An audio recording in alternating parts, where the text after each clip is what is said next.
When it is time to join a new ball of yarn, make sure you have a tail that is at least 25 centimeters 10 inches long.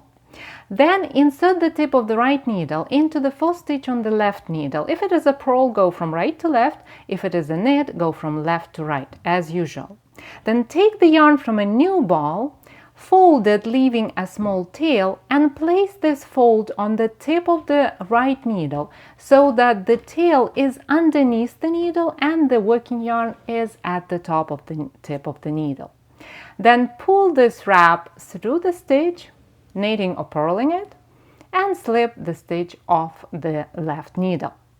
Drop the new yarn and pick up the old tail, the tail of the old yarn again, and knit or purl the next stitch using this yarn. And you can hold yarn in your left hand or your right hand, it doesn't make any difference at all. Then drop the tail and pick up the new yarn again and knit or purl the next stitch using that strand. And then do it one more time. Drop the new yarn, pick up the old one, and knit one stitch with that yarn.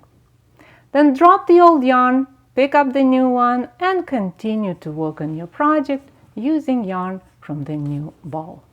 To tighten the loose stitches at the sides of the place of join, simply pull the yarn tails when you weave them in.